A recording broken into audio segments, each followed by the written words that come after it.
we're going to be looking at building a Retrieval Augmented Generation agent. RAG, which stands for Retrieval Augmented Generation, combines retrieval-based approaches with language models to enhance responses by grounding them in external knowledge. This hybrid model allows for better handling of queries that require specific information, which the model might not inherently know. There are key components of the RAG framework. The first is the language model. The second is the vector store, the conversation context, and the RAG agent. So first thing we need to do is to initialize our groq model. So right here in our Jupyter notebook, we're going to be importing the groq model and we're going to have our .env file to store our API key. The groq model is initialized using the API key stored in the environment variable. So mainly we're going to be focusing on the TFID vector store function with the RAG framework, how to store and query documents and retrieve relevant documents based on queries.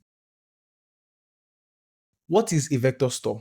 A vector store is a specialized data structure that stores embeddings of documents in numerical format. So we're going to be using the TFIDF vector store with our RAG framework. We're going to be using this technique to create document vectors. These vectors are used for similar search, which allows you to query the store and retrieve documents that are most relevant to the query. All right, so let's look at our code and see what I mean. So setting up our vector, we're going to have our imports ready. We're going to initialize the vector store. As you can see here, the vector store is being initialized from the TF-IDF vector store, and we have sample documents. This can be in form of PDF. And after doing that, we can see that it successfully adds to the vector store. We can query this vector store with specific text and display results. As we can see, it displays the results of the specific data that we wanted to retrieve from our vector store.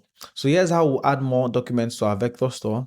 We can add this to our documents and retrieve all our documents and print them out. Using the vector store function, we can add these documents that we have created to the vector store and retrieve all the documents that are in the vector store. As you can see the output, it brings out the old documents that we had and the new ones that we just added. So focusing on building a RAG agent, I'll walk you through the final steps of assembling the RAG agent and demonstrate how to execute queries using the agent. We'll set up our vector store and add documents to it. So make sure we have our imports ready. We'll initialize the vector store. We'll create sample documents that contain certain knowledge. We're going to add these documents that we created.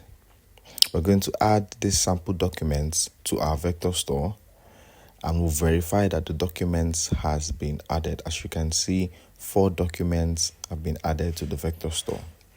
We can retrieve all the documents that we added to the vector store, as you can see here.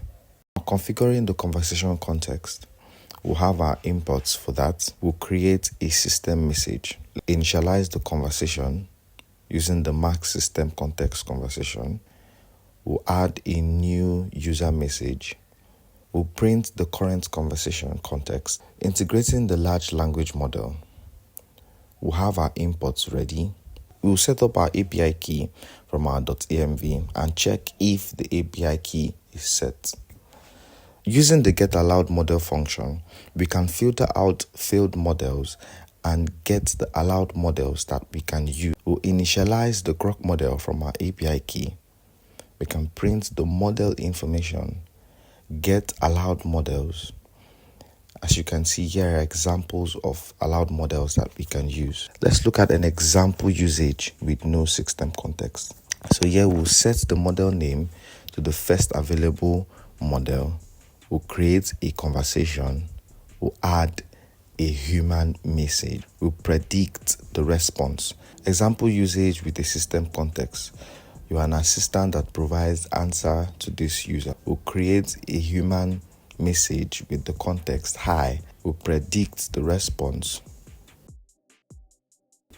Building the RAG agent. So we can have our imports. We'll create a new context for the RAG agent.